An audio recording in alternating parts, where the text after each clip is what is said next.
and businesses find our tax system cumbersome and confusing. We want a tax system that is easy to understand, easy to comply with, and easy to enforce, softer on the taxpayer, and that is not subject to so much discretion. The next NPP government will introduce a very simple, citizen-friendly and business-friendly flat tax system.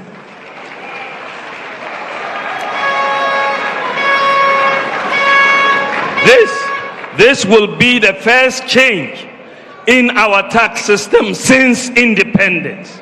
No government has thought about changing the tax system, but it is the NPP party that is saying it is time for a change in the tax system. A flat tax system, and a flat tax will be of a percentage of income for individuals and businesses with appropriate exemption thresholds set to protect the poor. With the new tax regime, the tax return should be able to be completed in minutes. We will also simplify our complicated corporate tax system and VAT regime. We will reform the VAT tax regime by merging all levies into a single line item levy and treat the merged levy as part of input and output VAT to eliminate the cascading effect in the current regime. To start the new tax system on a clean slate, my government will provide a tax amnesty, that is a complete exemption from the payment of taxes and the waiving of associated interest and penalties up to a certain year to individuals and businesses for failures to file taxes in previous years, so that everyone will start afresh on a clean slate.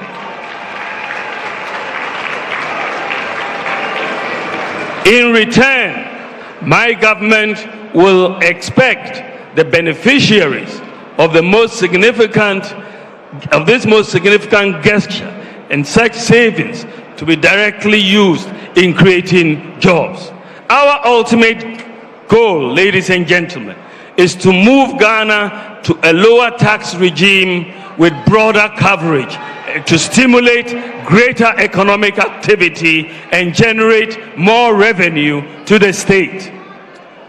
For this to succeed, tax digitalization will be implemented across all aspects of the tax administration.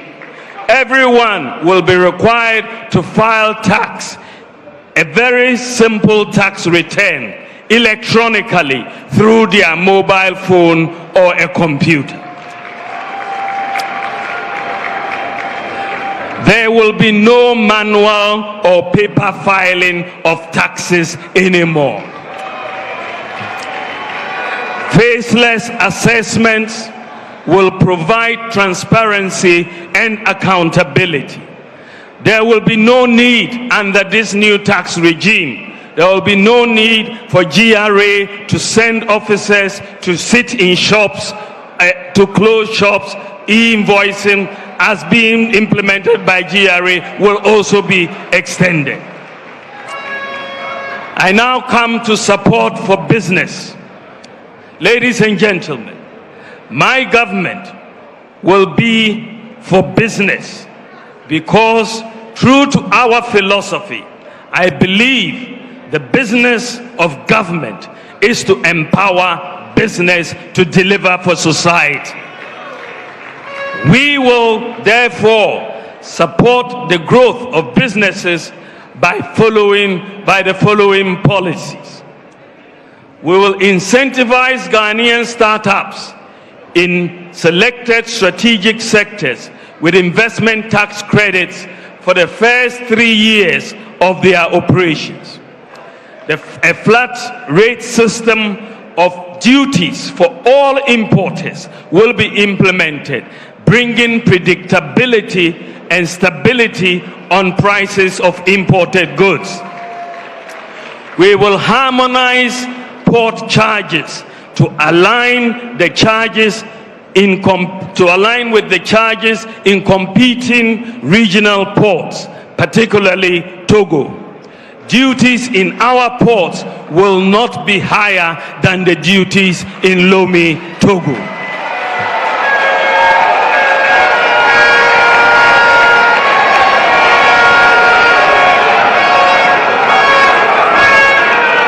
Ladies and gentlemen, very importantly, we will use the government's purchasing power to stimulate industrial expansion and business growth. This will help create jobs by rolling out a Buy Ghana First policy, under which all goods and services procured by the public sector will first be filled by goods and services produced locally.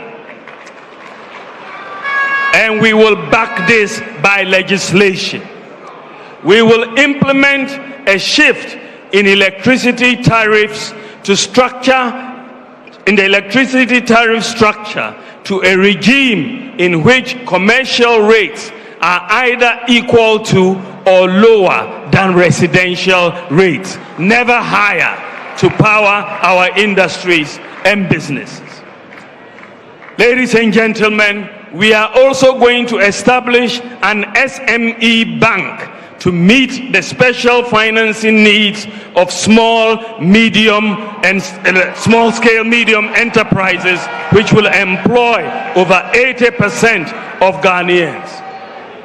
We will also complete the digitalization of land titling and registration to allow owners of landed properties to use their properties as collateral to raise capital for their business growth and expansion. We will create special economic zones in collaboration with the private sector at Ghana's major border towns such as Aflao, Paga, and Elubo to enhance economic activity, increase exports, reduce smuggling, and create jobs. Ladies and gentlemen, I come to the cost of living, reducing the cost of living. Another major priority of my government will be to reduce the cost of living. The world is facing what is commonly referred to as the global cost of living crisis. Even though the inflation has dropped by half this year, prices remain high. I want a Ghana where we can attain food security through the application of technology and irrigation to commercial large-scale farming. We will also promote the use of agricultural lime to reduce the acidity of our soils, enhance soil fertility, and get more yield from the application of fertilizers. Ghana has an abundance of limestone to do this. I will prioritize the construction of the Pualugu Dam by using the private sector financing to crowd in grant financing. Ladies and gentlemen, we will also ensure food security by stabilizing the prices of foods produced locally through financing and guarantees from the Development Bank Ghana and the Ghana Incentive-Based Risk-Sharing System for Agricultural Lending, also known as GHOne.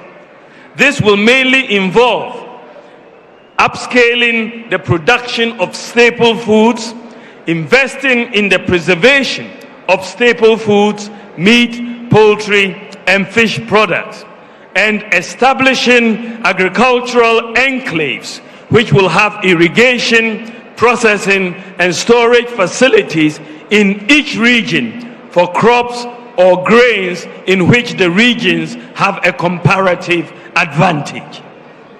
We will reduce the cost of transportation by promoting and supporting electric vehicles for public transportation. By the grace of God, I hope the first 100 buses that we will be introducing for public transportation will hopefully, inshallah, arrive before the end of December this year.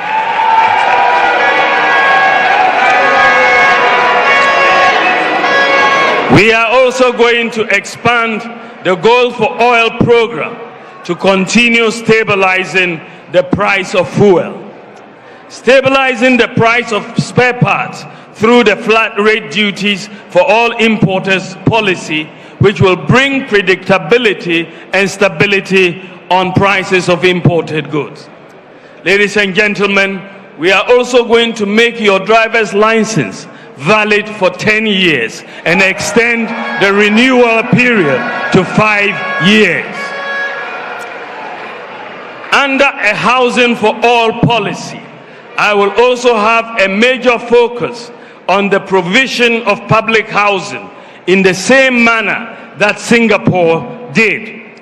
We will partner with the private sector to build large housing estates without the government having to borrow or spend. Also, the National Rental Assistance Scheme, which has worked so well with thousands of beneficiaries, will be enhanced to deal with the problem of the demands of rent advance of 2 years or more. We will also ensure a variety of accommodation types to meet different pockets and needs as follows. In social housing, we'll be including homeless shelters, overnight stay for the vulnerable, and expanded rental assistance schemes for low-income workers. In the area of affordable housing, we'll be including district housing projects through incentives to the private sector real estate industry, as well as expanding the services of the revived State Housing Company and the Tema Development Corporation and the National Home Ownership Fund, and improving housing finance through an expansion of the mortgage lending market, as well as rent-to-own schemes. Ladies and gentlemen, we will use a variety of ways to deliver access to the various types of accommodation. For example, social housing. We will provide public lands within our main cities to private developers, and in order to benefit, make it mandatory for them to set aside between 20 and 30% for low-income social housing units with subsidized rents. Significantly, ladies and gentlemen, improving the availability and affordability of power. We will do this by bringing on board 2,000 megawatts of solar power and incentivizing users by buying access to power they generate from their solar systems and paying with free electricity from the national grid when they need power through net metering. We will continue to make accessing services easier. For example, once you have a Ghana card, all public organizations will not be required to collect your basic data. They will have all that data. They don't need you to fill any forms because all of it is on your Ghana card. Ladies and gentlemen, I want to build a Ghana where we leverage technology, data, and systems for inclusive economic growth. I want to build a Ghana into a world-class digital economy. I want to build a Ghana where we apply digital technology STEM, robotics, and artificial intelligence for the transformation of agriculture, healthcare, education, manufacturing, fintech, and public services delivery. As part of this process, it is my goal to eliminate the digital divide by achieving over 90% internet penetration within the first 4 years of office. We have already made very significant progress in this direction by increasing internet penetration from 34% in 2016 to some 70% by 2023. The task in the next 4 years is to move from 70% to over 90% as exists in the advanced countries. It is possible. I am determined to not let Ghana miss out on the fourth industrial revolution, as our continent did on the industrial revolution some centuries back. I want to see Ghana build the digital talent we require for the fourth industrial revolution. This will mean providing digital software skills to hundreds of thousands of youth. This, along with other priorities, will create jobs for the youth, including school dropouts. In collaboration with the private sector, we will train at least 1 million youth in IT skills, including software development, to provide job opportunities worldwide. Ladies and gentlemen, generally, there will be an enhanced focus on technical and vocational education. My government will also support the establishment of a national open university, Ghana, in collaboration with the private sector, and it will focus on ICT, TVET, and STEM. Ladies and gentlemen, to prepare our children for the fourth industrial revolution, I will enhance the positioning of the educational system towards STEM, robotics, artificial intelligence, and vocational skills to cope with the demands of the fourth industrial revolution and job creation. My government will make coding and robotics standard in senior high school. Furthermore, to become a digital hub in Africa, Ghana's telecoms industry needs more investment. The cost of data for the ordinary Ghanaian has become too expensive. It goes against the very ethos of our digitalization journey. We commit to working actively with industry players in setting clear policy guidelines that will remove any investor uncertainty and difficulties in business planning, including the expeditious allocation of spectrum, driven more by the goal of enhancing digital inclusion. In addition, we would be working with educational institutions, leading and global tech firms to establish a national robotics, engineering, and AI lab for research and training of young Ghanaians locally. We will also be providing venture capital funding and grant support for commercially viable tech projects by Ghanaian startups to drive innovation, foster high-tech entrepreneurship, create jobs, and support growth of Ghanaian high-tech businesses. We will also be providing live lab opportunities to Ghanaian tech startups under a matching program by purposely connecting them to matured large tech firms working on government tech projects to help startups test their ideas in real-world environments and to accelerate their product development cycle. We will also be working with the Bank of Ghana to significantly expand our regulatory sandbox to admit more fintechs as well as regional fintechs.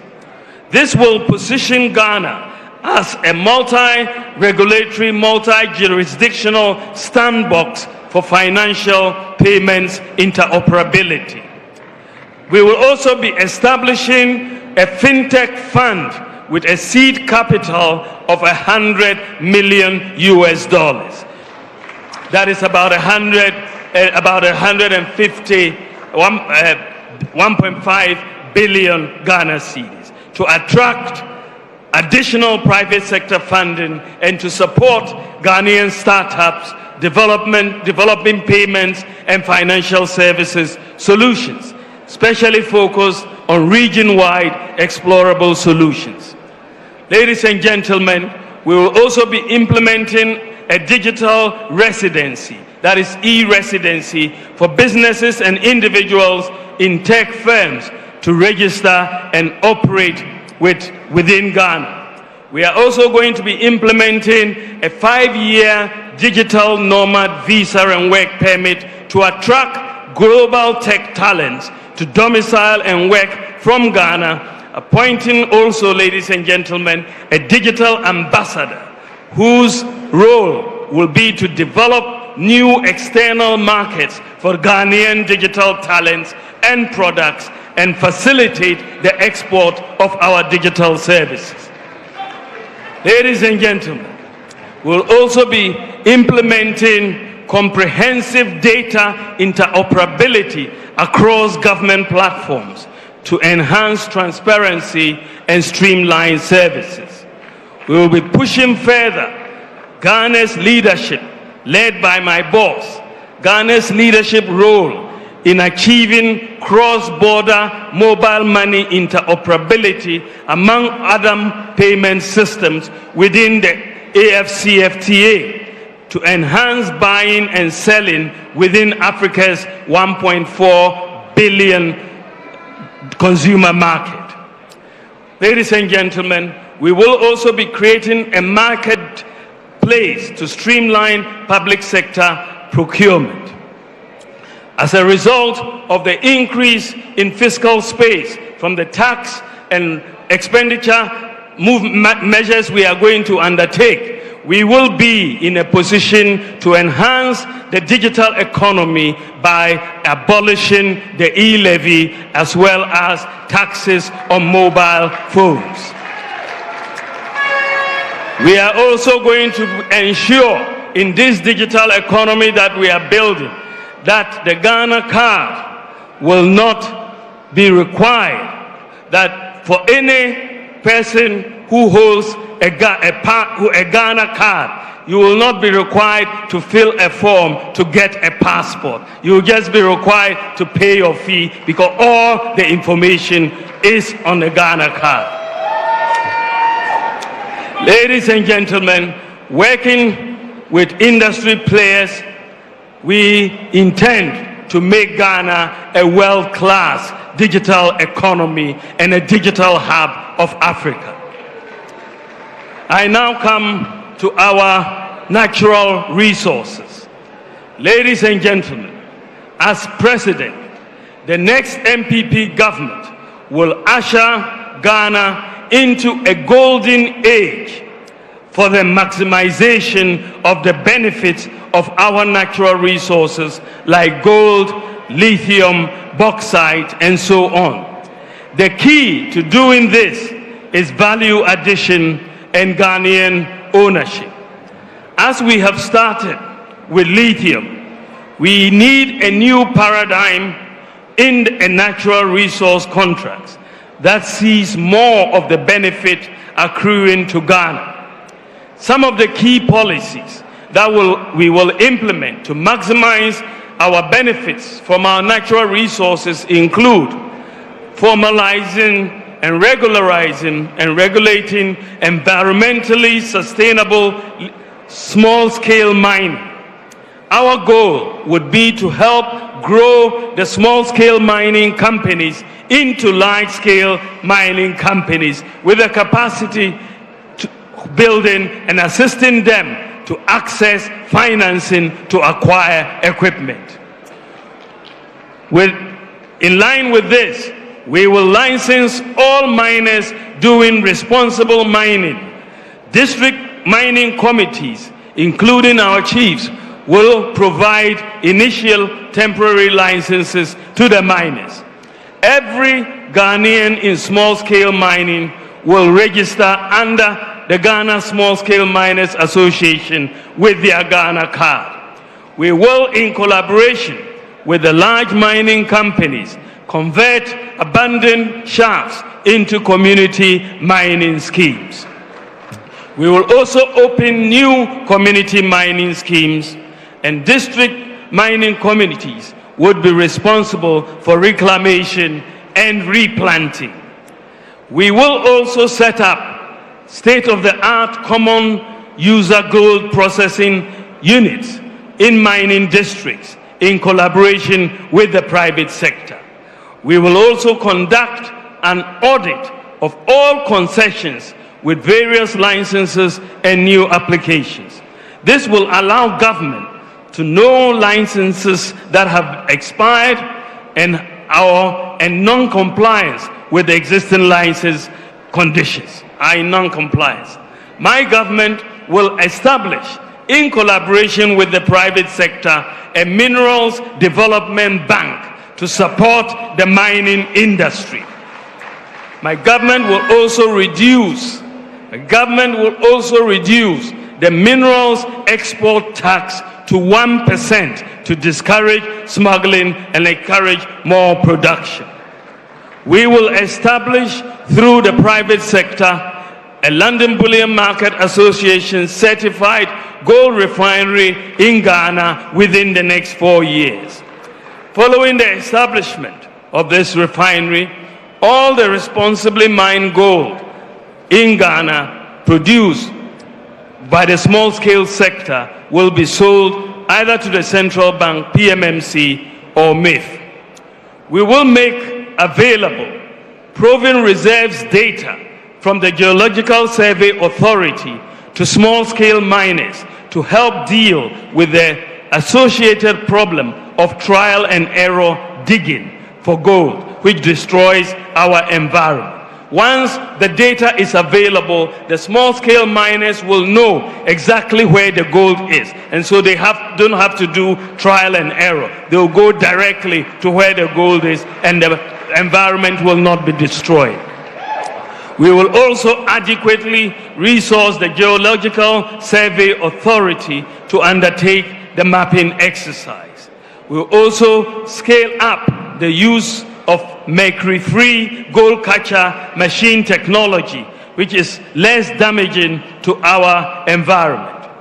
Ladies and gentlemen, I come to an important subject matter of stabilizing our currency. Ladies and gentlemen, recognizing the need to transform the structures of the Ghanaian economy from merely being an exporter of raw materials, an importer of finished products, to producing what we consume and adding value to our raw materials and farm produce. The Akufo-Addo-led government set out in 2017 to find solutions by introducing transformational policies such as one district, one factory. While industrialization remains the long-term solution to macroeconomic stability and shared prosperity for Ghanaians, the vulnerabilities in the structure of the Ghanaian economy remain and were heavily exposed by the global crisis of 2020 to 2022.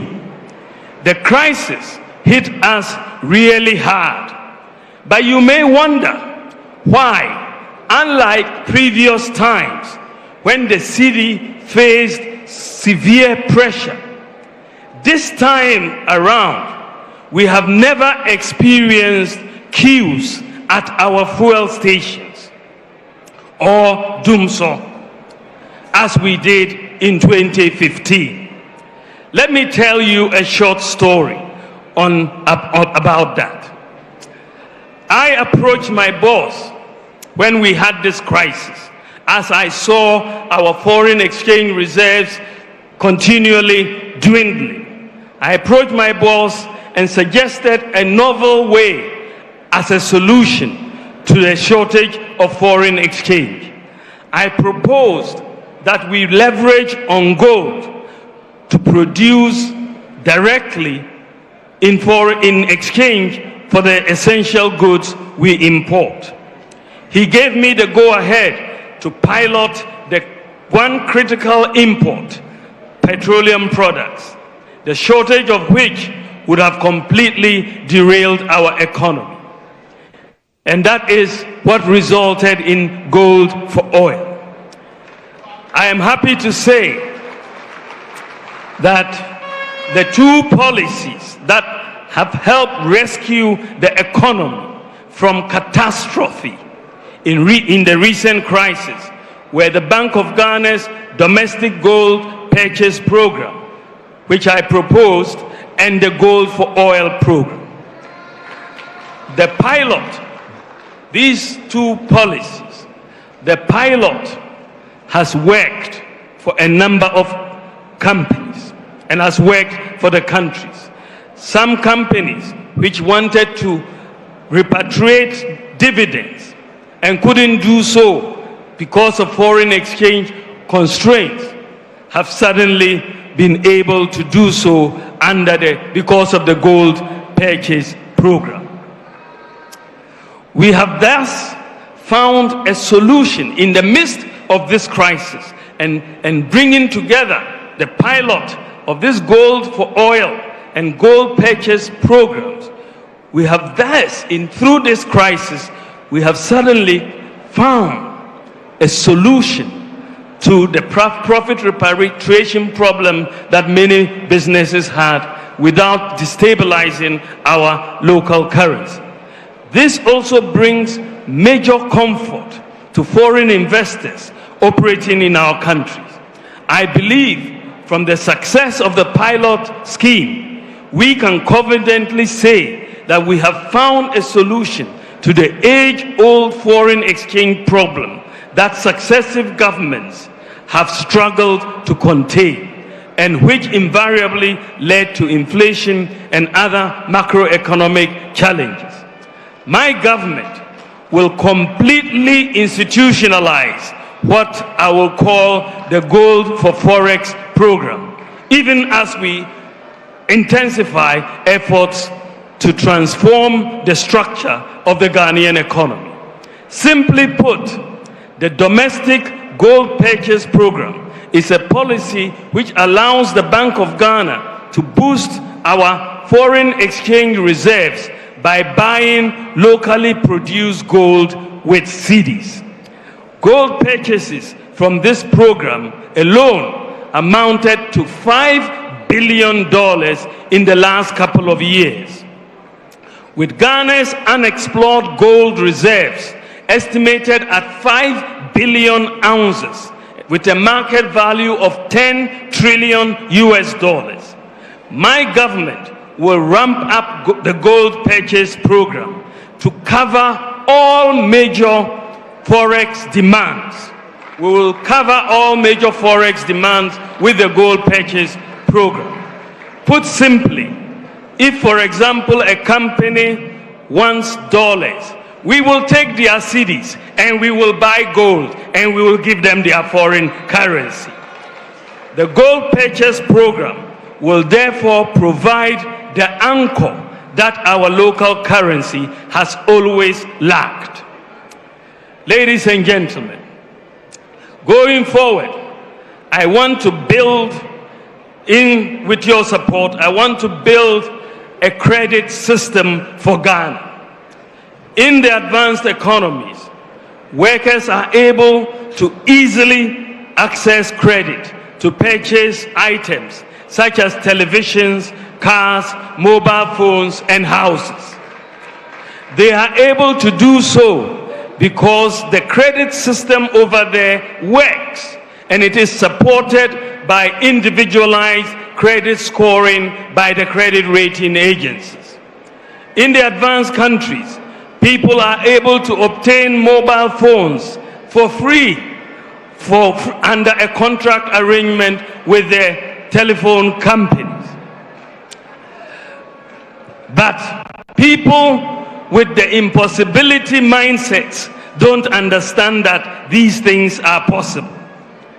In Ghana, such a credit system is yet to develop, and therefore life is harder for our workers.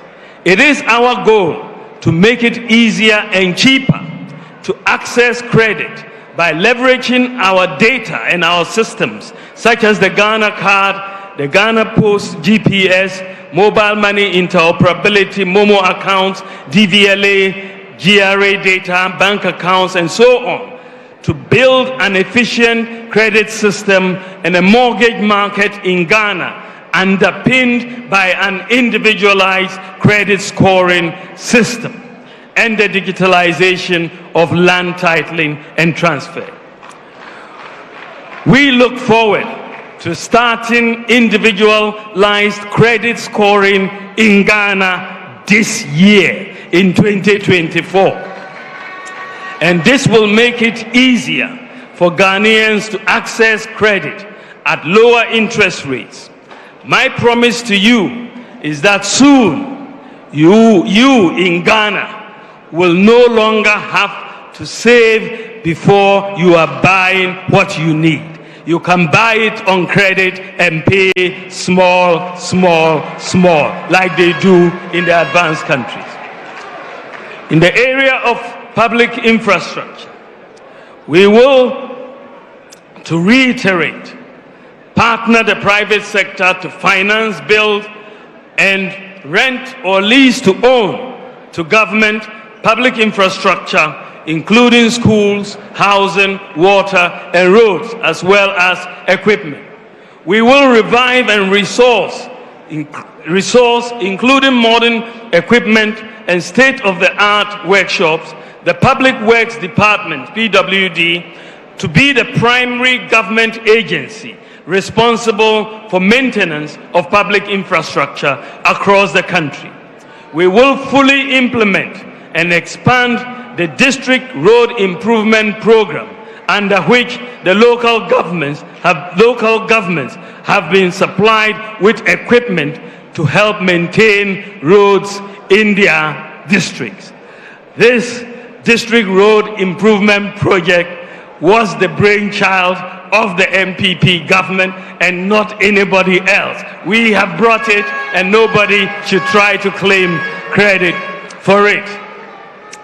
Through partnerships with the private sector investors, we'll develop the railway network across the country based on the master plan with strategic focus on the western and eastern lines in the medium term. These two lines are of high economic importance and will be prioritized for development and completion under my government by the grace of God. The eastern and western railway lines. We will facilitate the establishment by the private sector of a maintenance, repair, and overhaul facility at the Tamale Airport to develop into an aviation cargo, horticultural cargo, and logistics hub. We will also commence the development of the much talked about by us in our last manifesto, the development of the Cape Coast Airport, for which funding has been secured under the Korean $2 billion facility, which we will serve both the central and the western regions. In collaboration with the private sector, we will also build an airport in the Upper East region. We will achieve, through our investment, universal access to electricity in our first term of a Bawumia government. And we will complete all the Agenda 111 hospitals to ensure every district gets a district hospital and all the regions get new regional hospitals. As a result, we will recruit more doctors, nurses, and other healthcare professionals with improved conditions of service, and will bring healthcare services to your doorstep by completing the digitalization of public healthcare institutions under the eHealth project. Under the eHealth project, we have digitalized all the patient records in all teaching hospitals, all the regional hospitals, and all the district hospitals. So today, if you are referred from WA to bring a folder, you just bring your ID number, the doctor in Kolebu will enter your ID number, and all your records will be there for the doctor to see. We expect that by next year, we'll cover the remaining health centers and CHIPS compounds so that we have a comprehensive database. We will also scale up. Once we have done this, we are going to be scaling up telemedicine services and establishing, ladies and gentlemen, we are also going to be establishing 2 additional sites in addition to the existing 6 sites of drone delivery centers at Funsi in the Upper West region and at Kintampo. So we are establishing 2 more drone sites. And the establishment of these 2 sites will give us 100% coverage for drone delivery across all of Ghana. Ladies and gentlemen, we have established the National Electronic Pharmacy Platform. We have put together 2,456 pharmacies on one platform, which is working. So today, if your doctor prescribes you a medicine, you can go to the pharmacy platform, put in your medicational requirements. The platform will tell you which pharmacy near you has the medicine and what the prices are. We will make sure this platform is interoperable with all private and public facilities. We will also offer incentives to healthcare workers to be able to buy 1 vehicle each with an engine capacity of up to 1,800 cc.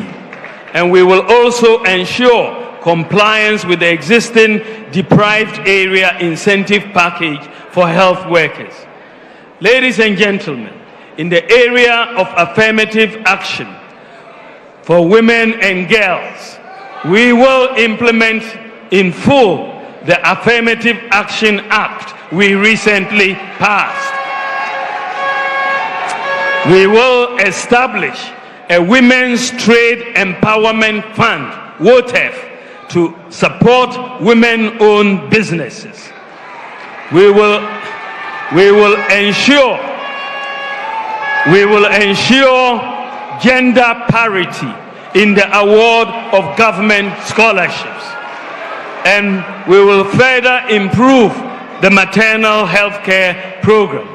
We will pursue a Women in Diplomacy program for Ghanaian women to take more leadership roles in international organizations. And we will ensure that existing sexual harassment laws are strictly enforced.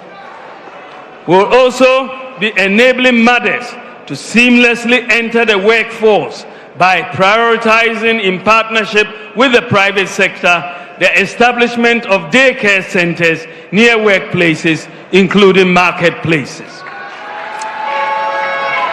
We will enforce existing regulations on maternity leave governance as well.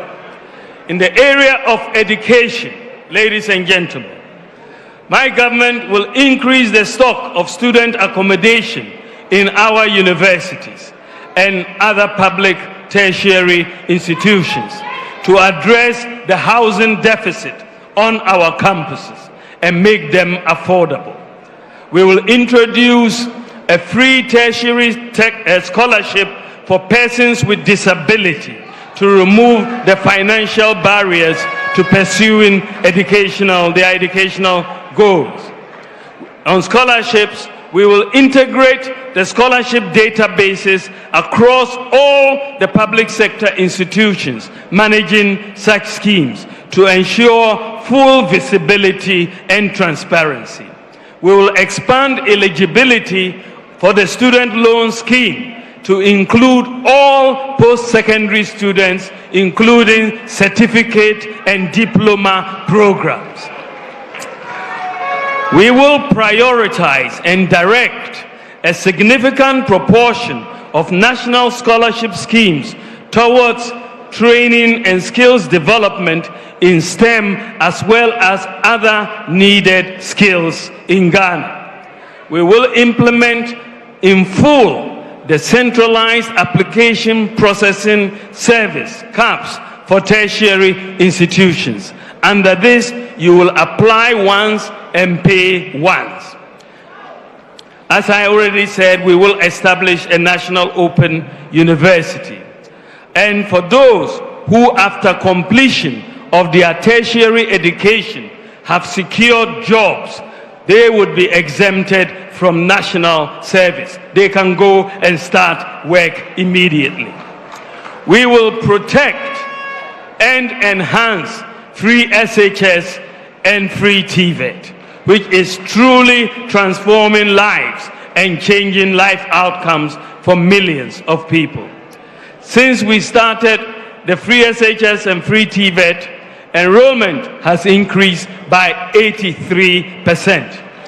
We are building the foundation for a well-educated, prosperous society. With free SHS and TVET, we have achieved gender parity. More girls are getting secondary education, and the impact will be positive for society.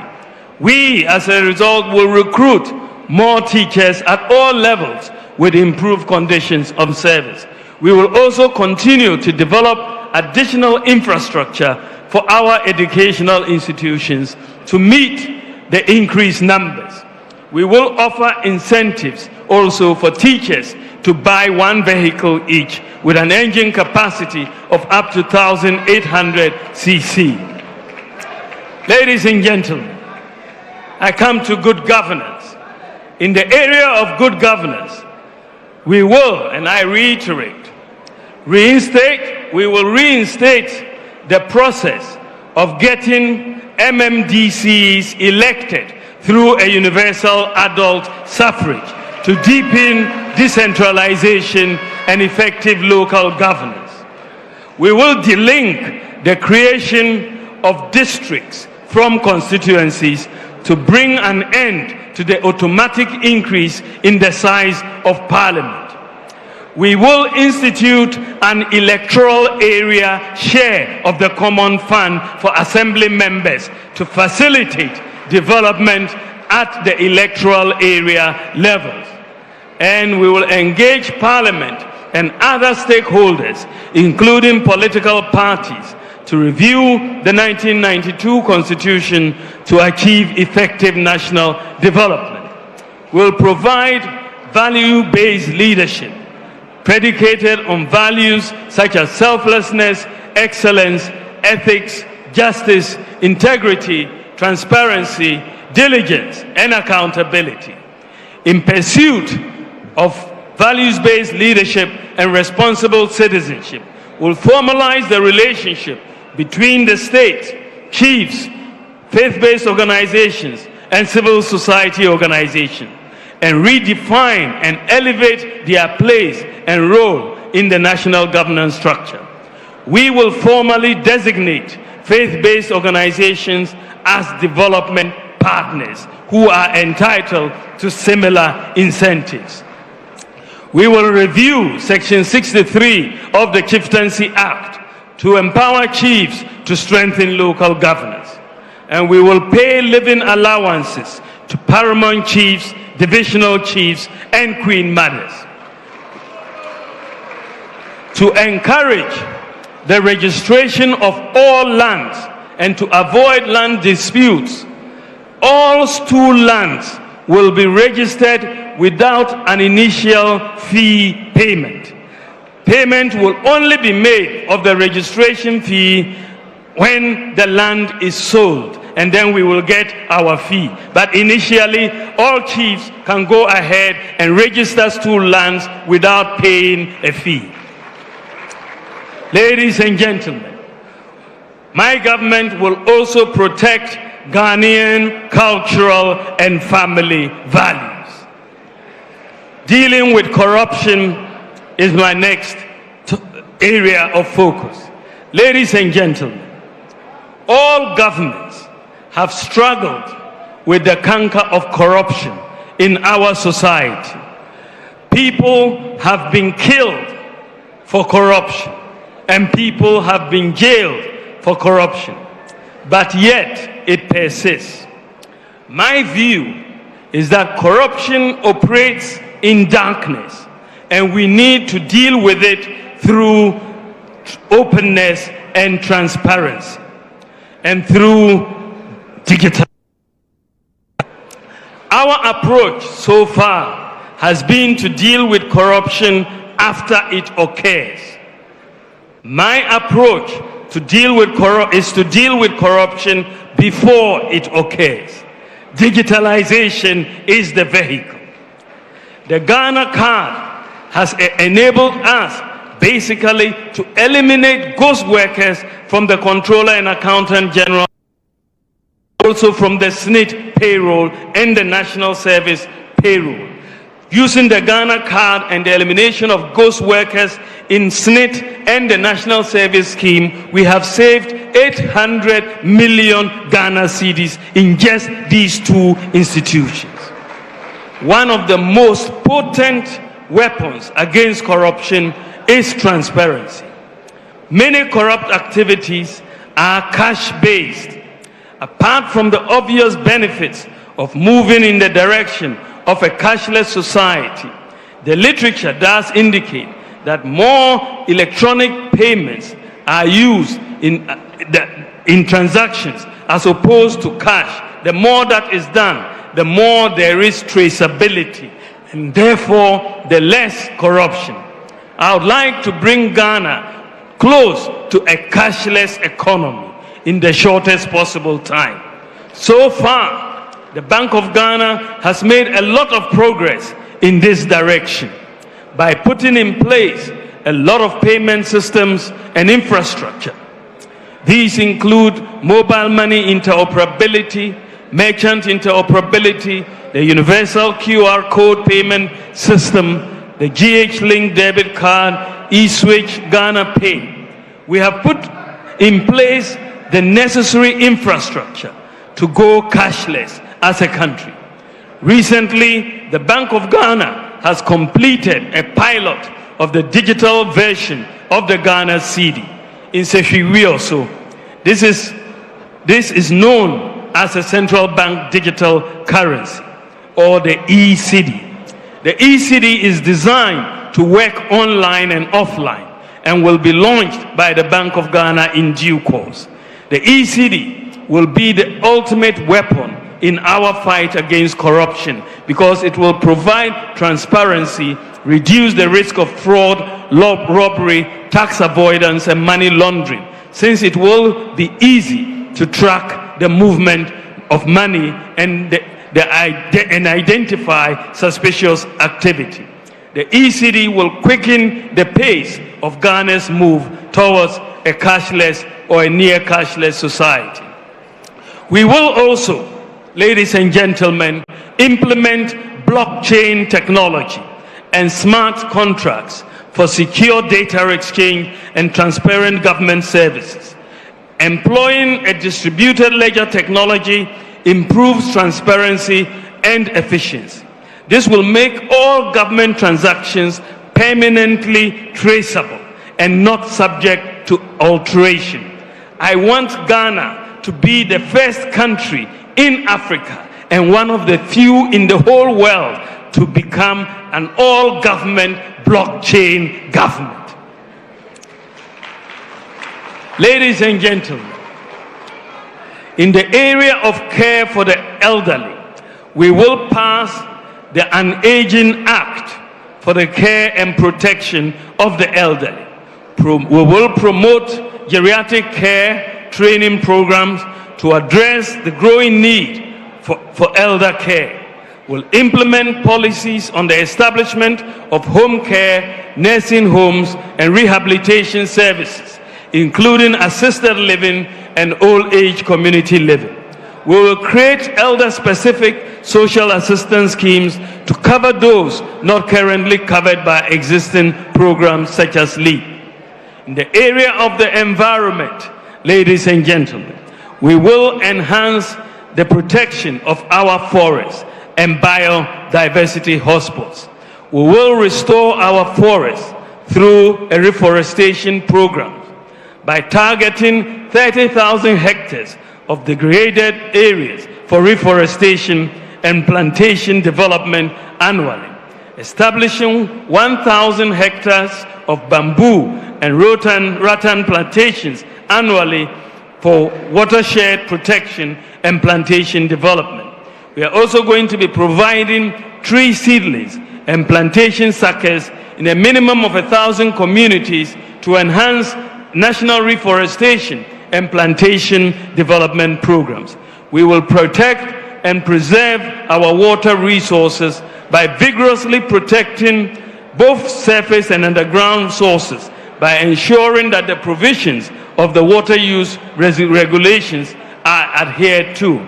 We'll protect transborder water sources, notably the Volta River, and we effectively manage all water basins in Ghana. With our mining policy, we believe that we are going to be able to deal with galamsey, and that will help us protect the environment. Ladies and gentlemen, in the area of sports, the creative arts and tourism, we will use tax incentives, including a flat tax, to incentivize private sector investments in sports, tourism, and the creative arts.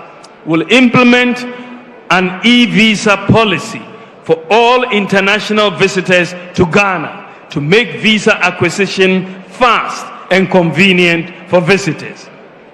We will roll out a visa-free policy for all African nationals and all Caribbean nationals visiting Ghana.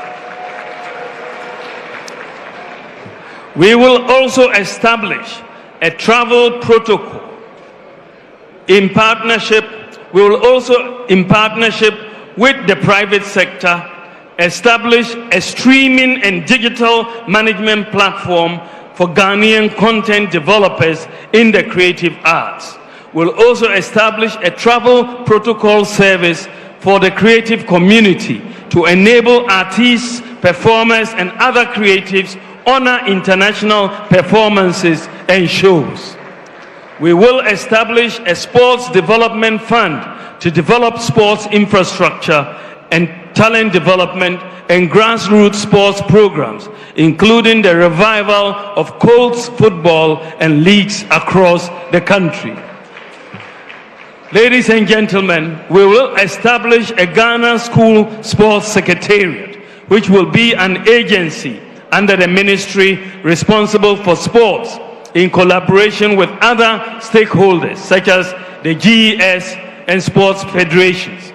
My government will seek school-level collaboration with international sports bodies like the NBA and the NFL to make Ghana a hub for these emerging sports in Africa, to create more opportunities for young people. We have already tried this with the NFL, the governing body for American football.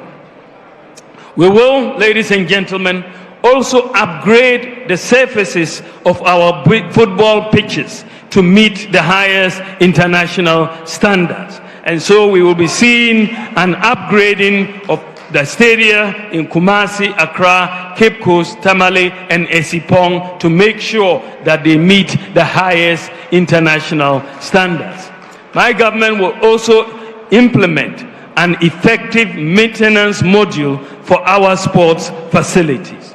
We will continue the construction of astroturfs for every constituency to boost the development of our talents, including juvenile football. We have increased astroturfs from 3 that we inherited to over 150 in 2024. We are going to start an Operation Olympics Glory program by dedicating resources towards the preparation of our athletes and their readiness for the 2028 Olympics in Los Angeles, USA, including where necessary, targeting specific sports for medals. We will support the revival of the Premier League and clubs to improve commercial viability and create related jobs by directing policy through the National Lotteries Authority and the Gaming Commission to establish and fund a sports employment module to assist premier clubs fund operational expenses, including player remuneration. And also we will provide a bus to each Premier League club. And we will build 6 5,000-seater capacity stadia for the new regions, the 6 new regions, and we will build a standard stadium for Sunyani because of their love of football and the many clubs in Sunyani. We will promote school sports by establishing a Ghana School Sports Secretariat to create more opportunities for young people in sports and collaborate with international bodies, as I said, to make Ghana a hub for emerging sports. Ladies and gentlemen, in the area of protecting our borders, we will not compromise on our efforts to ensure Ghanaians feel safe and are free to go about their daily lives. We will therefore continue to keep our borders protected, our communities and neighborhoods also safe.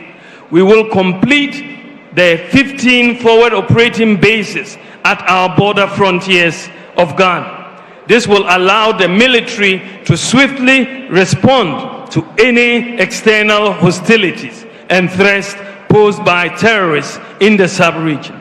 We will continue equipping Ghana's security services to build their capability in protecting the nation. And we will also focus on equipping the prison service as well as the fire service. We will deepen the cooperation of our neighboring states and the international community in the fight against violent extremism. We will recruit and deploy 20,000 more security personnel to enhance the visibility and strengthen the human resources of our security services. To make our neighborhoods safe, we are going to roll out 50,000 more anti-crime cameras, the CCTVs. And so far, we have rolled out about 11,000 CCTVs, but many districts and regions, many district capitals and regional capitals are not fully covered. So we ask national security to undertake an exercise to tell us what is needed so that we can see what is happening in every public street, in every regional capital and every district capital every day and every night. They came back and told us they needed 50,000 cameras, CCTVs, for us to be able to accomplish that directive. And my government will provide the 50,000 CCTV cameras so that we have complete visibility in all our regional capitals and all our district capitals to basically make sure that if you commit a crime, we are going to catch you. Ladies and gentlemen, we'll also roll out more body cameras for the police and other logistics. I believe that we can find, ladies and gentlemen, a broad, find broad contours of a national development plan for which we can find consensus in areas such as education, healthcare, industrialization, and so on. I will support such a consensus national development plan. Specifically, I propose that we can amend Article 87 of the 1992 Constitution, as well as the NDPC Act, Act 479, to mandate political party manifestos, and consequently the economic and social policies of governments, as well as budgets, to be aligned to agreed broad contours in specific centers. The current constitution was designed for political stability, and it has achieved that. We need to amend it with the help of Parliament to align it more to national development. In that context, we are committed to the process to amend the 1992 Constitution through public consultation, with key emphasis on the election of MMDCs to deepen democratic decentralization, ex gratia, and so on.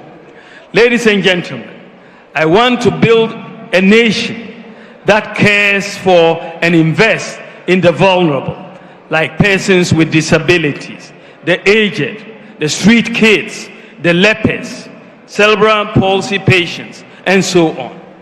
In cooperation with faith-based institutions and the private sector, my government will also focus on special needs. To start with, we will recruit 1,000 special needs teachers and retrain teachers on how to work with special needs students. We will also train more speech and language therapists and occupational and behavioral therapists. We will also set a quota for the recruitment of persons with disabilities in all government recruitment, and also provide incentives for the private sector to recruit persons with disabilities. Now to the youth of our country, kindly lend me your ears. I have been to you, and I have listened to your concerns and soaked your aspirations. I want to assure you that I am for you. Our nation is at a crossroads. We are preparing to elect a new president in December 2024, and I believe I will serve you better as your next leader. I am a problem-solving leader. In the last 7 years, I have, with the blessings of President Nana Akufo-Addo, led and championed initiatives to address some of the fundamental problems in the public service delivery area. I possess the integrity you require in your next president. I believe that the Almighty has blessed me with a fortitude of character to ensure the implementation of bold solutions for our future.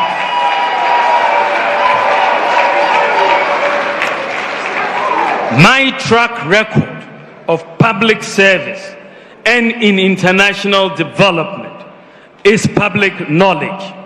My entire career, from academia through to the Bank of Ghana, the African Development Bank, and my current role as Vice President, has been anchored on competence, diligence, and efficient and effective management skills that have contributed to my ability to see projects through to completion. I am determined to make your future my business if you give me the mandate to serve you. My proven ability to manage and deliver results professionally and transparently sets me apart from the rest in the race. As an experienced professional with unblemished national and international credentials. I am ready to bring that expertise to bear on national governance with the sole motivation to transform. The MPP delegates resoundingly gave me the mandate to lead the party based on my performance and the delivery of major signature projects and programs and vision. Given these and my verifiable personal integrity, I humbly ask you, ladies and gentlemen, that you hand the steer to me.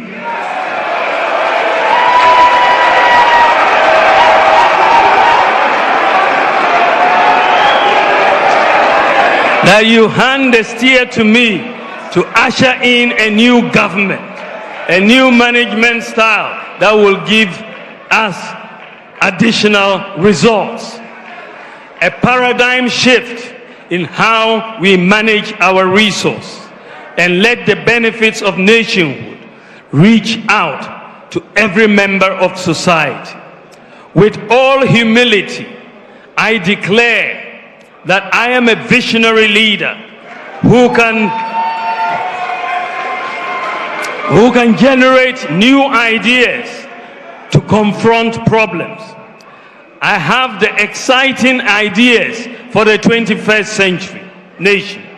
We have done well in creating jobs in the last 7 years. 2.3 million jobs, the most of any government in the Fourth Republic. However, unemployment is still a major issue amongst us. I make a firm commitment to sustain and expand the rebounding economy to address the problem of unemployment. To the Gen Zs,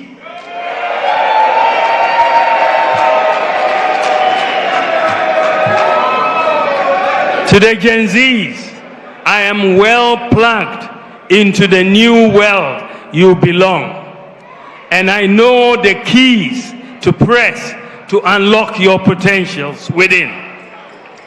I am your plug to your dreams of a prosperous Ghana. I am your plug to creating opportunities and decent paying jobs. I shall offer you a problem-solving leadership built on my values of integrity, compassion, and sincerity.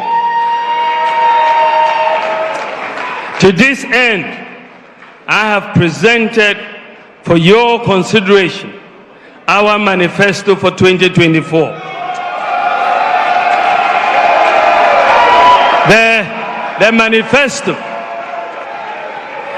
The manifesto is giving.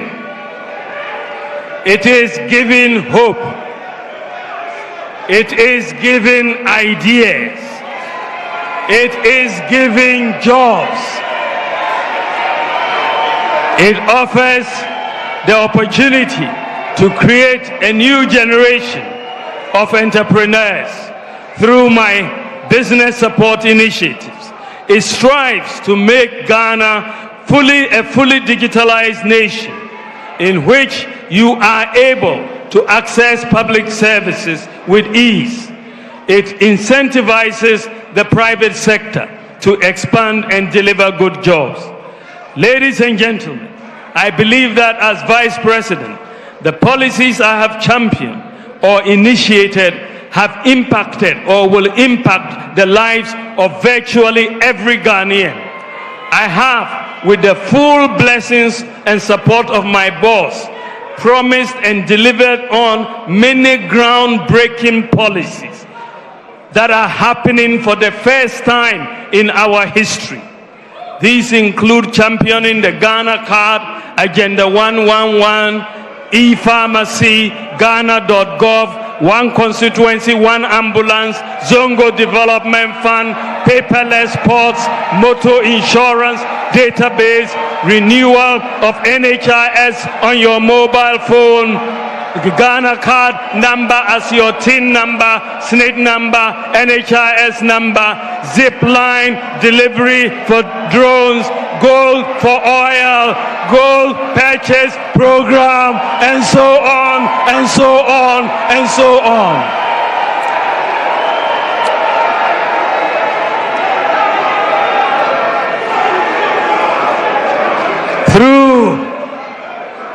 Ladies and gentlemen, through the successful implementation of these policies, I have proven to be a problem solver and a promise keeper. Ladies and gentlemen, in conclusion, the choice Ghanaians face in 2024 fundamentally is a choice between a brighter future and a bleak past. As I noted in my presentation at UPSA in February, we have to ask ourselves a number of questions in making that choice.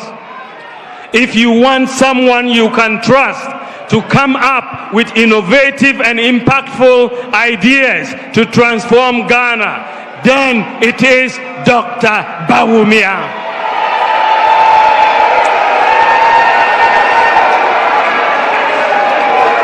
If you want someone with personal integrity who can be trusted to fight corruption, then your choice is Dr.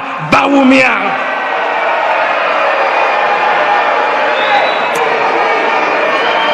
And if the person you have in mind is someone you can trust to work tirelessly and selflessly for Ghana, then it is Dr. Bawumia. If you want a leader with a proven record who you can trust to create jobs for the youth, then it is Dr. Bawumia. If you are looking for the man who has the vision and the commitment to prepare Ghana for the fourth industrial revolution, the digital revolution, then it is Dr. Bawumia. If you are looking for the man who is more committed to protecting and using the natural resources for the benefit of Ghanaians, then the answer is Dr. Bawumia. Who will be more accountable to Ghanaians? A one-term president like my opponent, or a person who can look to a long-term development of Ghana, because he will return to you after 4 years to render an account for the long term? It is Dr. Bawumia. Who can you trust? Who can you trust to protect free senior high school education? The answer is Dr. Bawumia. Who has demonstrated to the development, who has demonstrated a commitment to the development of deprived communities like our inner city communities and the Zongo communities? It is Dr. Bawumia.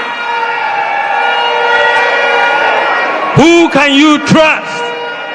Who can you trust to provide bold solutions to improve our economy, create jobs, and improve social protection? It is Dr. Bawumia. Ladies and gentlemen, I am determined to make a difference, a positive difference. I am determined to use the experience I have earned over the last 7 to 8 years from the challenges and the priorities we have tackled, from the successes we have chalked, to the hard work to succeed with you on the priorities that I have laid before you today. I will work for you, with you, with honesty and integrity, with wisdom and decisiveness. I have clarity of mind as to what I want to do from day one as president. I will not ask you for a honeymoon to cool off and think about what to do with the responsibility you give me. I am prepared and ready to serve. You know what I stand for. You know my vision. I believe in the ingenuity of the Ghanaian. Together we can succeed in building a progressive society of possibilities, enterprise, compassion, open opportunities, and shared prosperity for every Ghanaian, born rich or poor, born in the north or the south, born Christian or Muslim, born a girl or a leper or a boy, a leper or a disabled person. I have never been president of Ghana before. I am presenting myself to you for the first time to ask for your precious vote to serve you as your president and to continue the development agenda of the NPP. When you make me president, inshallah, I will implement my own vision that I have outlined. In all humility, I will ask you to give me the opportunity to become one of the most impactful presidents in Ghana's history. In conclusion, dear Ghanaians, what I have presented today are just highlights of our manifesto. There are many more details and policies that are found in the full version. I implore you and entreat you all to read the full manifesto.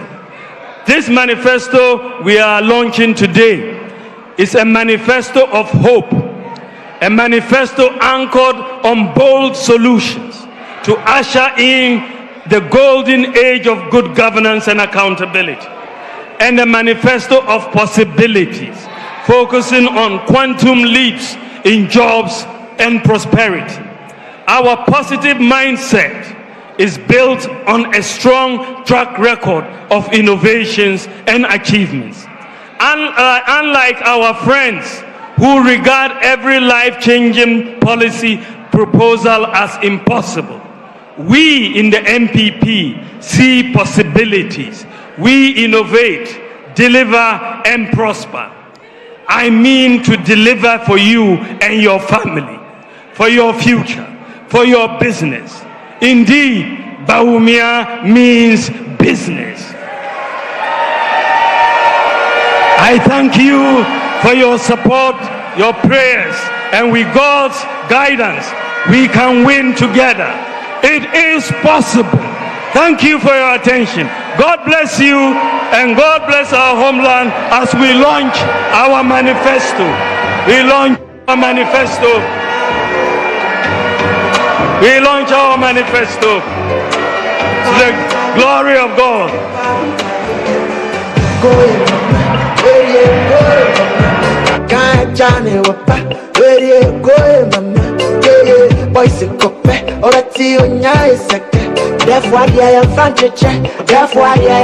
Right, so that is the Vice President and flag bearer of the NPP, Dr. Mahmoud Bawumia, there delivering his 146 promises contained in the 2024 manifesto of the NPP.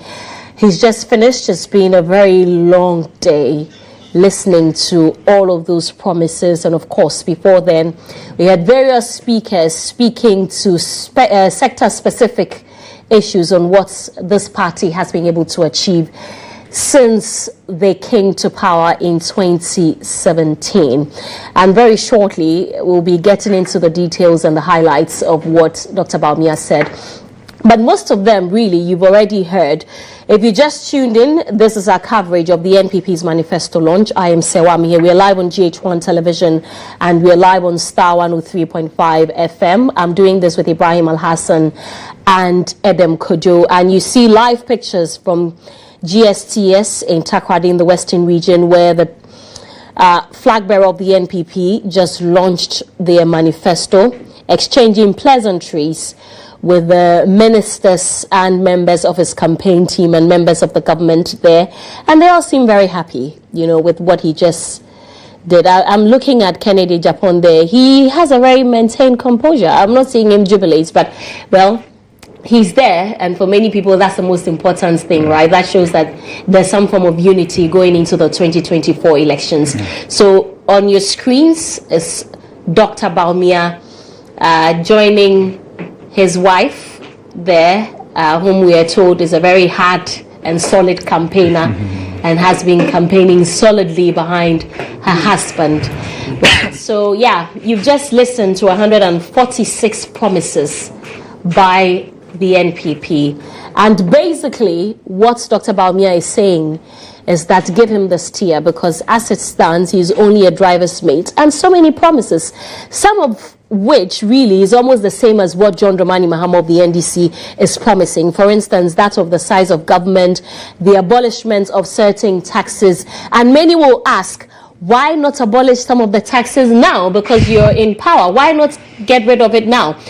Ibrahim Al-Hassan and Edem Kojo joins me, and Edem will give us highlights of the promises that were made. But Ibrahim, let's start from there. I wanted us to look at some of the things that the other speakers said, but of course, the main deal has been launched, right? Yes. Your takeaways. Well, so when you hear people say that the vice president and his entourage are campaigning like a party in opposition, I'm not sure it's left at the campaign level.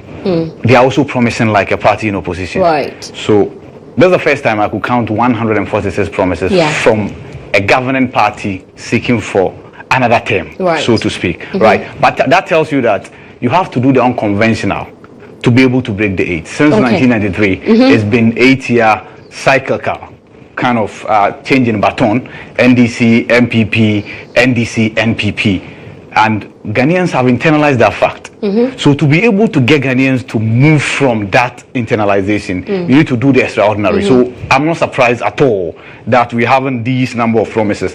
Yes, we'll have subsequent discussions about the feasibility of some of these promises. And the fact that the two parties are promising the same things is to tell you something as well. Right. So if you just tuned in, this is our coverage of the NPP's Manifesto Launch. Let's cross over to Takoradi. My colleague Musa Lansa is speaking with Salam Mustafa. Yes, he's the National Youth Organizer of the NPP. Post the launch, let's listen to him. Spouse here for the want of time. It's going to be an exciting time for the Ghanaian youth. I remain a single believer in the ability of our country. What we need is leadership, and that is what Dr. Bawumia is about to spark off. We have had a very good foundation, and I am happy that Dr. Bawumia admitted to the challenges that we are facing now. Look, I have been interacting with a lot of people across, the world, and the challenges are everywhere. Every country is looking up to that one leader who can make a difference. And in Ghana here, the person who can make the difference for us is Dr. Mahmoud Bawumia. And we have heard a bit, teasers of some of the policies. And clearly, you can tell the difference between us and them. The alternative is empty. And there's no doubt about it. Dr. Bawumia is going to deliver on specific set of policies that will ensure that there's total transformation of our country. That one, there's no ambiguity about it. This document, you believe, takes you into the next general elections, confidence that you're winning? Absolutely. Not just the document alone, but the work that has been done on the ground. Look, I have been traveling across the length and breadth of this country with Dr. Bawumia, and for every place we go, what the people tell us is the amount of development that we have brought in various districts and constituencies. Look, we don't take it for granted that the single most important item for young people is jobs.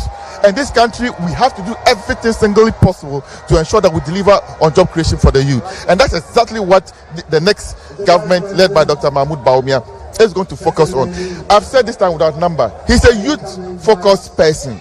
He's a problem solver. And today, he has espoused that himself very boldly and strongly. That for me, my attention is going to be on the youth. And that is the trajectory this government is going to take. And I have absolute belief and confidence in him that this is, what he's going to do. Right, so you've been listening to Salam Mustafa. He's National Youth Organizer of the NPP there, speaking after the launch. We understand that the President of the Republic, Nana Addo Dankwa Akufo-Addo, is speaking. We'll cross over shortly and hear what he has to say. He decided to allow them to speak. Okay, let's cross over now and listen to him. I don't intend to talk about that. What I want to do is to give testimony and make an appeal to the Ghanaian people through you why they should give the leadership of this country to Mahamudu Bawumia and Matthew Opoku Prempeh. Because at the end of the day, plans, policies, programs, if there's no character, if there's no strength, if there's no determination of will on the part of the people involved, they just remain plans and programs. I don't think there's anybody in this country better placed to testify about the capacity of our presidential ticket than me, Nana Addo Dankwa Akufo-Addo. I am the best. I am the best placed person to give the testimony, and clearly also the best place to appeal to the people of Ghana to give the stewardship of this country for the next 8 years to Dr. Bawumia and his running mate, Napul.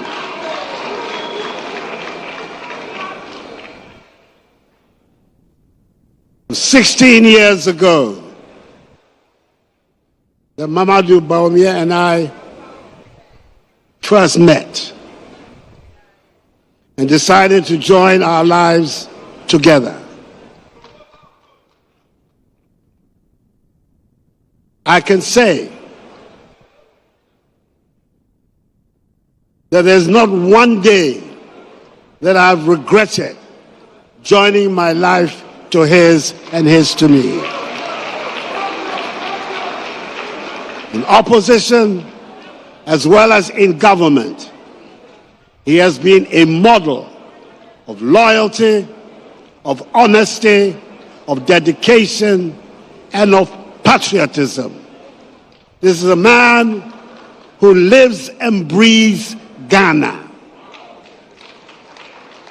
And whatever commitments he has made before you and before the people of Ghana, I can put my hand on my heart and say he will deliver on each one of those commitments.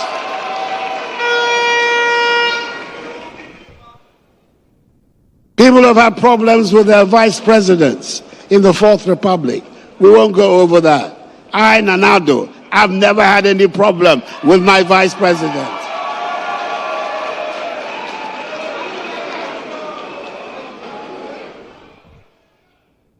I've gone to bed every night secure in my knowledge that my vice president stands firmly with and behind me in everything that I've tried to do in these last 7.5 years.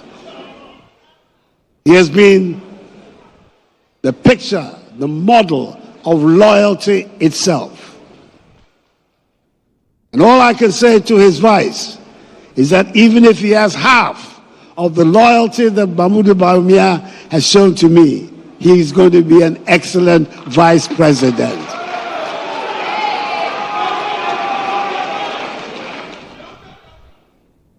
This is a man who has respect for the people of Ghana. This is not a man who is going to tell the Ghanaian people that you have short memories. That is not the kind of man we have here. That is not the type of man we have here. He's a man who has respect for the people of Ghana. This is not somebody who's going to say to the Ghanaian people when his policies have failed that I am not a magician.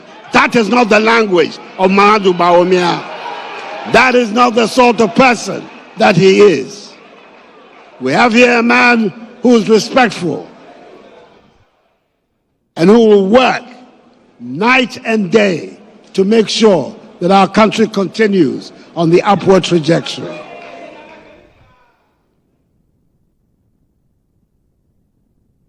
You have, in the business that we have chosen, some who blow with the wind. They say one thing today and they'll say another thing tomorrow because they believe that we have short memories. We don't remember their record. We remember their record. The record of failure. There have been 5 presidents in Ghana. One unfortunately died in harness. But the other 4 that are left, and I'm saying this because I know there are going to be a lot of first-time voters, people who perhaps don't remember our recent history very well. But 3 of these 4 presidents, all of them, because of their record, the Ghanaian people renewed their mandate. Jerry John Rawlings got a second term.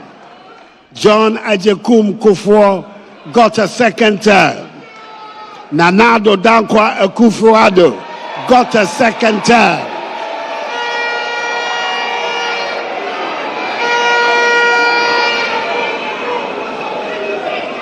There is only one whose record did not merit a second term. And you and I know who I am talking about. Is a man who wants to come back to save his image because he believes that Ghanaians have forgotten his record. Mr. Candidate, your record has not been forgotten. We will not allow that record to be forgotten.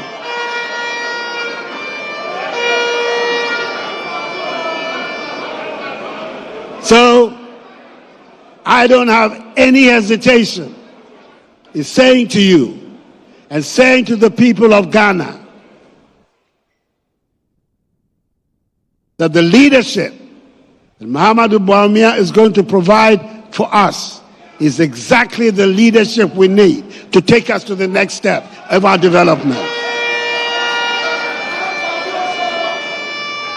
If indeed the biggest strategic interest of the 21st century is the development of the digital economy and the unfolding of the 4th industrial revolution, there is only one man in Ghana today that can take us through that 4th industrial revolution. Muhammadu Bawumia is his name.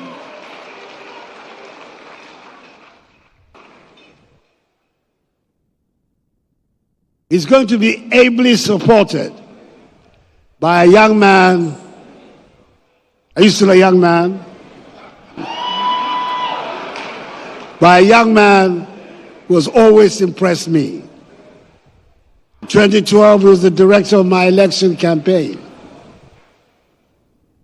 When, by the grace of God and the generosity of the Ghanaian people,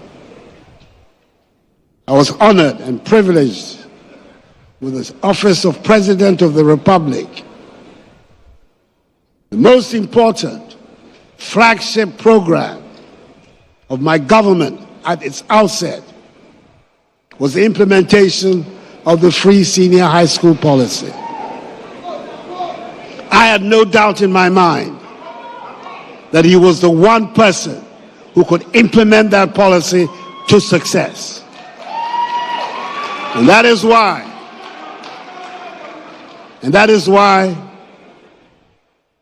I confined him to this job.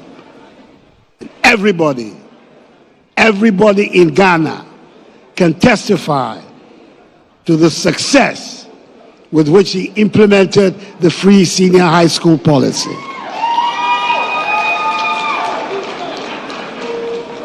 We're talking about these two people. We're talking about achievers, people who achieve things in their lives. Our presidential candidate and incoming president was on his way to becoming governor of the Bank of Ghana, having had a brilliant career as a central banker until he met me, and I diverted him. But I think at the end of the day, he will agree today that the diversion has been worth his while.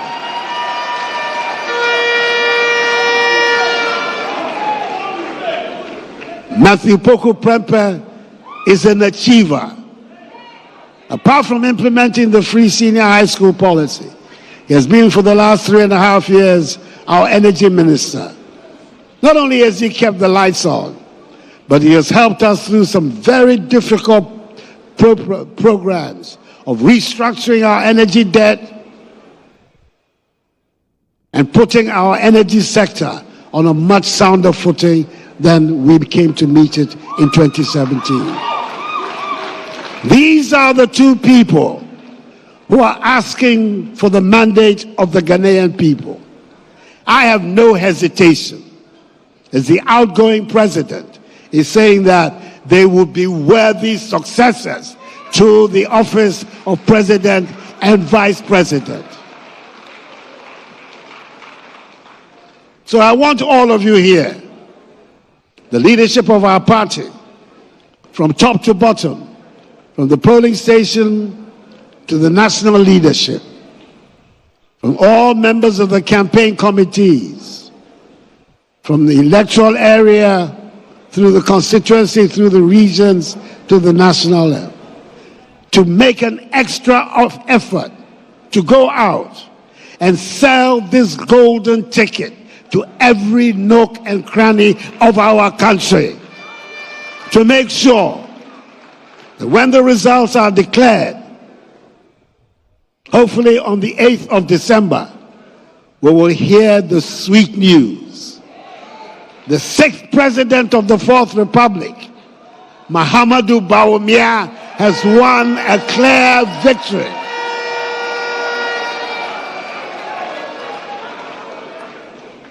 And as I told you, when I hear that noise and I go to Blackstar Square on the 7th of January, then I'm off to Chibi. And I'm expecting to see some of you there in my retirement. Thank you, and may God bless you all and bless the NPP. Thank you.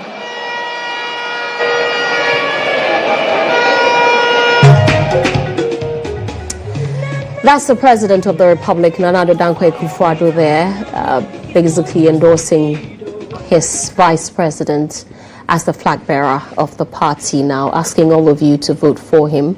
Another man who wants a second chance at being president. If you just tuned in, this is our continuous coverage of the NPP's Manifesto Launch. I am Sewami here. We are live on GHOne television and we are live on Star 103.5 FM. We are live on Facebook and on X. Also, I'm in the studios with Ibrahim Al-Hassan and Edem Kojo.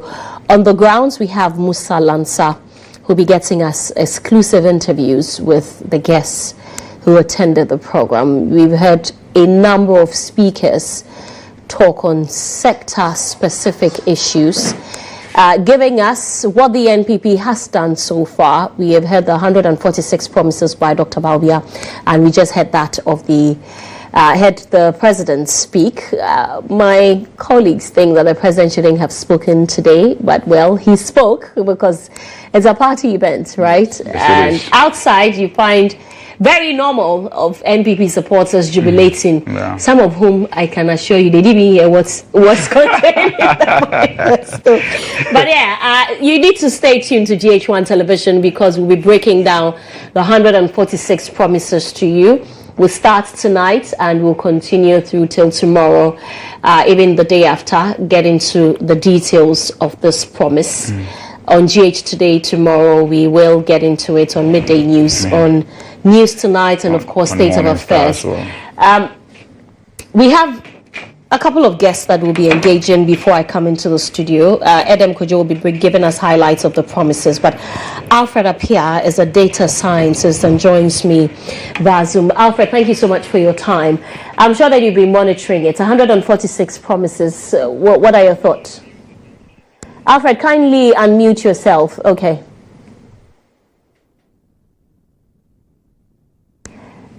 Hello, Alfred. We cannot hear you. Okay, we apologize for that. We'll fix it and come back to the studio. But can you hear me now? Right. Yes, Alfred. Good evening, and thank you for joining us. Thank you for having me. It's been a long day. I know. You've had time to listen to everything, 146 promises. Yeah, there was a lot of promises going around for sure. Your initial thoughts? I think my starting point is the Vice President at least acknowledged the situation that the country is in terms of the economic crisis. Right. The reasons behind that is controversial because, you know, we always go back to the whole COVID-19 and Russia, Ukraine and all of that, but at least there was some kind of acknowledgement. So that's a starting point. The Vice President's speech seems to be focused, or the manifesto seems to be focused a lot on the private sector taking up a lot of government spending. And because the idea is that that's going to save government some fiscal space to be able to do some other stuff. Of course, that's a big risk, right? The starting point, one of the things that I think about is there's already the current macroeconomic environment the risk is very elevated, right? So there's not a lot of credits that's going to private sector. Like if you look at data on private sector credit, bank credit to the private sector in real terms, like if you adjust for inflation, it's been declining, right? It's been in a declining, like a negative growth territory for over a year. So that was just. So that's an issue, right? That would be an issue that the overall macroeconomic environment has to improve so that private sector can go on and take out some of these responsibilities that government is talking about. The other thing that I think about when I hear private sector and public-private partnership is it going to provide an opportunity for cronies to basically take up government contracts, right? Because we know in Ghana, procurement usually drives a lot of decisions. And so one of the things that I'll be looking out for is what are going to be the controls in place to make sure that we actually get the savings that we are talking about? Because when cronies enter the conversation, a lot of the time it's all about they do sole sourcing, right? We do sole sourcing, so we don't even get competitive pricing for these contracts. So say, for example, you want somebody to build a hostel, but you give it to a private sector partner of choice. What are the chances that you're going to get those values? So I know the Vice President talked about saving 3% of GDP, which is equivalent to about 30 billion cedis a year. But are we really going to realize those savings if that risk of cronies taking over some of these government contracts progresses? I think the other thing that the Vice President talked a lot about was on natural resource governance. So mining, talking about Galamsey and all of that. We all know the issues with Galamsey. So it'll be interesting to see how that all pans out, because he's talking about the decentralized model where, you know, there's going to be like district mining committees, decentralizing the EPA and all those regulators. But we know anecdotally at least that the main issue with Galamsey is that there are a lot of politically exposed persons that are doing Galamsey. So even if you decentralize it, is that going to get rid of that problem? So that would be something that we'll have to, of course, we at least I still have the highlights of the manifesto. I haven't seen the full document yet, but at least, you know, that would be something that we'll have to think about as well as this conversation evolves. And maybe the other piece that I'll speak to is he spoke on governance overall, and one of the things that I really was happy to hear was, you know, at least some commitment to try to reduce the power of the president, because I'm always of the view that the president has too much power, right? The president in Ghana has too much power.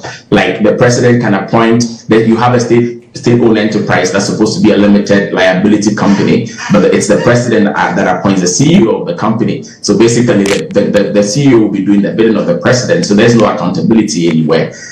you look at government agencies that are supposed to be keeping government in check, right? Like the Auditor General, SHRAJ, all those government agencies, all their heads are appointed by the president. And so where would the accountability be? So that would be, and then the other part is generally there seem to be a lot of the vice president talked about fiscal responsibility, right? But there's also a lot of planned spending that's going to happen based on what his speech. There's also going to be some tax forgiveness. There's going to be the tax amnesty and all of that. That's all going to contribute. That's all going to have fiscal impact.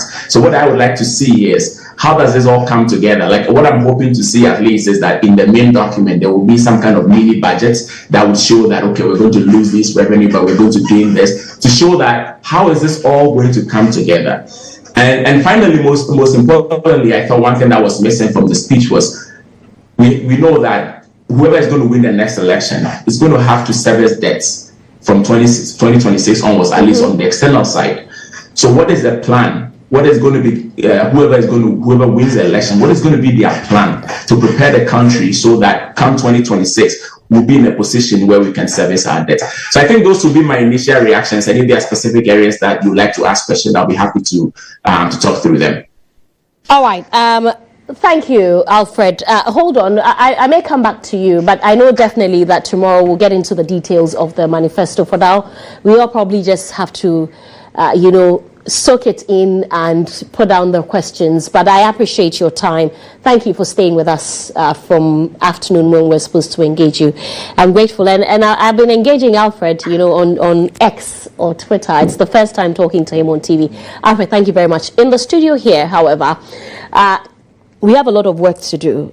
But basically, is to give you pointers on the promises that were made. We told you already 146 promises, but we know the ones that you're very important, you're very interested in. And quickly before I go to Edem, Ibrahim, there are three things that the vice president noted from the beginning, that from his interaction with the people of Ghana, he noticed, or he has come to the realization that we're interested in what? Cost of living, jobs, and then roads or infrastructure in general.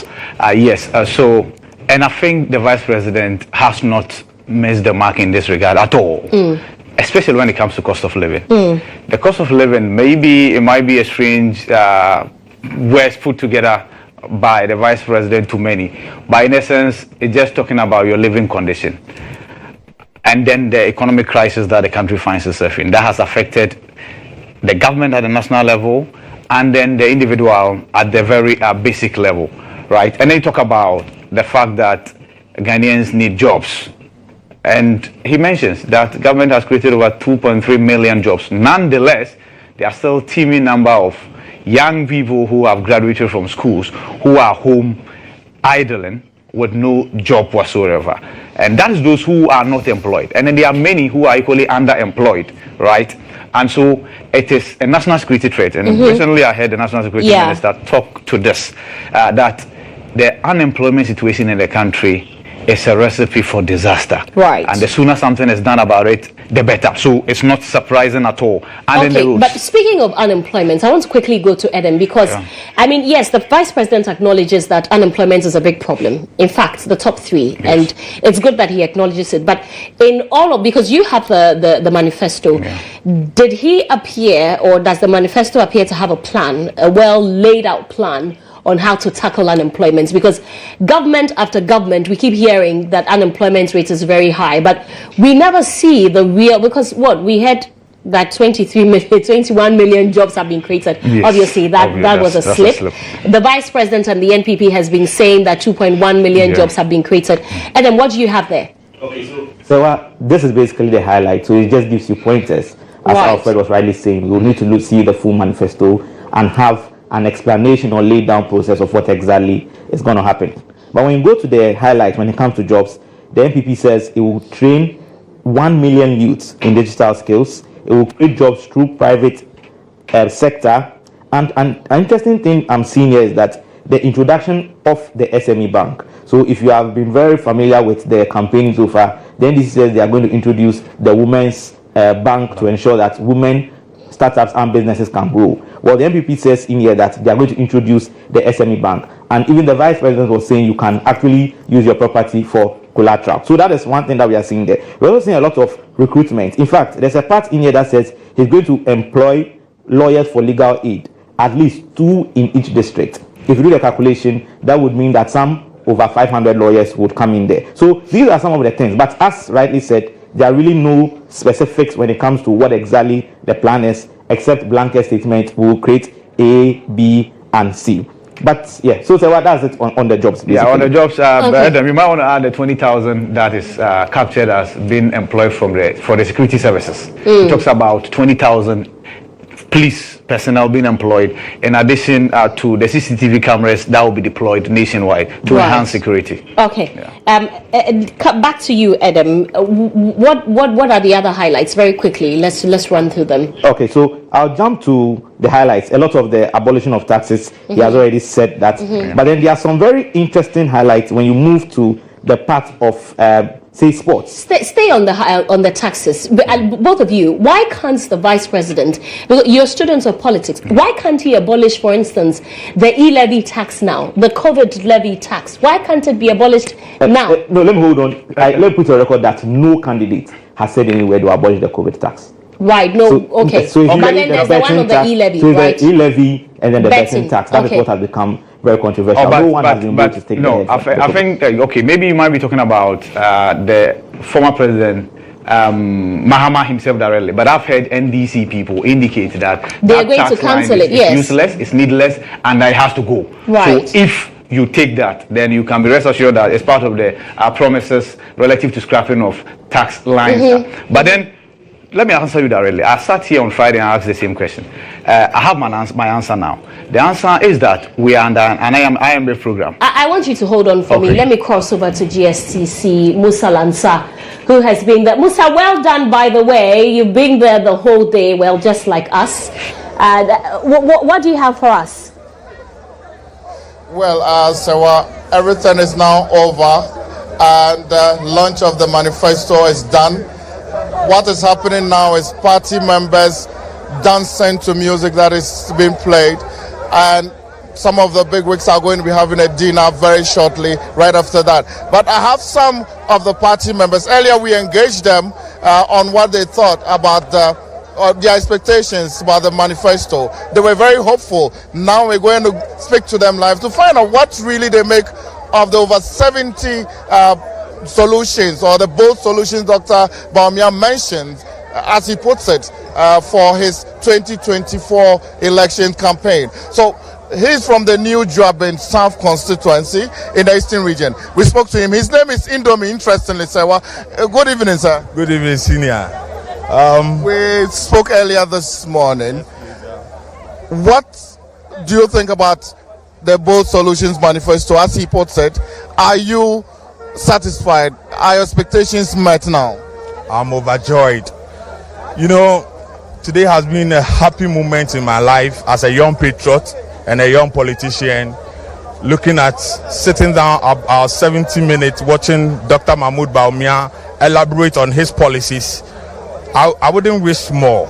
You see, Bawumia is the future for Ghanaian politics, and we knew what he stands for. So having him stand, elaborate on his policies and everything, the way forward, the direct and clear message, clear policies, achievable policies, not ones that you find no measuring time. And you know, the moment he said that after 4 years, he will come back to us and account to us of his policies that he has laid to bear, I was very happy with that. You are a young person. Out of the 70 or of the over 100 promises, as it puts it, which one cut it out for you? So, you know, I told you I'm a teacher by profession, so I was looking forward to that. And the policy for the teachers, that he will see to it that he will engage, give us incentive that will make teachers buy their own cars. I was like, wow, this man is for the people. You know, everything that he said cut across all aspects of life, and he has bold solutions towards what he stands for. and I believe, given the opportunity, Bawumia will stand tall among his peers. Thank you very much. We know your name is Indomie, but what's your full name? Samuel Ansah Asiedu. Samuel Ansah is from the new job in South Constituency. I also have a former DC for Sene, if I'm right. Sene is here with us. Say your full name. Yeah, my name is Nasome GHOne Kofijima. Now you are here. You listen to your flag bearer. What are your takeaways for tonight? Yes, His Excellency Bawumia is an exceptionally leader. This is because he has told us that he's basing the Ghanaian politics into decentralization. What it means is that whatever thing we are going to do in Ghana now, we don't need to go use a manual one. For instance, if you are a student, a Ghanaian student, you want to access student loan, you have your Ghana card, you don't need to fill any other form, you go for your loan. If you are a Ghanaian and you want to access your passport, you don't need any other thing, you just present your Ghana card, you have it. If you are Ghanaian and you want to do your business, you don't need any other card or any other form, you just go in for your Ghana card, you are in. If you are aged, Bawumia is saying that the digitalization agenda is what you think? Yes, it is going to better the future of Ghana. Now you are a former DC, that means you are in the local government setup. Yes. He's pursuing the election of DC chief executives and metropolitan. Do you think that's the best way to go? That's the best way to go. For instance, I have worked and people like me very well. But there is one person who is a parliamentary candidate says that he can't work with me. My appointment has been revoked. If I was elected as chief executive, nobody would have tempted my removal. My people were demonstrating here and there because of the decisions one person made. So if there's a policy for us to go for election, I think it is under that background. That is why Bawumia is coming from. He realized that most of the MMDCs whose appointment were revoked, it was based on a bad faith. And for that matter, we need to go to election so that when you win, nobody can touch you. You do your work with your whole heart. Then let me go back to the Bawumia. In 30 seconds. Do you think this will win you the election? It's going to win an election because if you are aged, he's saying that it's going to give you money so that you can take care of yourself. If you are disabled, he's saying that he's going to make sure that there's a law, a policy or a law that will bind all government institutions so that you, the aged, will be employed. If you are a woman or a female, there's a law that is going to bind them to employ you. And then when you are a teacher, you are going to get a loan or a car, which will be about 1.6 car, which can help you as a teacher. And then aside that, as a teacher, you are going, a nurse or a teacher is going to face the same thing. You are going to get those incentives. So when you have somebody like Bawumia, you don't have to go in for somebody who went for as a mate. Thank you very much. Yeah, thank you very much. Thank you very much. So Sewa, from here at the GSTS scoop, where the NPP launched their manifesto, everything is over. And tomorrow the president will be cutting the sword for the petroleum hub here in the Western region. Very much, Musa Lansah, for a good work done. Musa Lansah is my colleague. He's been present at the GSTS in Takoradi in the Western region, where the NPP officially launched their manifesto today. And stay with us, because tomorrow morning, God willing, on GHOne television, we start dissecting the 146 promises of the NPP contained in their manifestos, and my colleagues Edem Kojo, Ibrahim Al-Hassan will be joining me for that. You don't want to miss it. We'll get into the details of that. I know that you're eager to see and hear, but we'll be putting highlights of it on our social media pages and some of the speeches of the key guests who were present at the event. And so you should stay tuned to our social media pages. We're on Instagram, we're on Facebook, we're on X, we're on WhatsApp channel, and we're on TikTok as well. Find us everywhere. This has been our coverage of the NPP's manifesto launch for 2024. It has also been our election hub. I am Sewa here. We've been we started at 2 o'clock? Yeah, a little after 2 o'clock, and we're still on. But guess what? We have to go and sleep. We'll come back tomorrow, God willing. But I am Sewami, of course. I've been here with Ibrahim Al-Hassan. I'm going to give the microphone to Adam to wrap up the show for me. Adam, do my job. Okay, so as Sarah rightly said, this is Election Hub, our special coverage of the launch of the NPP's 2024 manifesto. As we've said, we've given you a number of manifesto promises that have come so far, and this is where we end our coverage. As we said, from tomorrow till our other shows, we have all this for you. And this is how we end our coverage. My name is Adam Kojo. Well done, Adam. Thank you for watching, by the way. We will see you, God willing, tomorrow. Have a good evening and have a good night.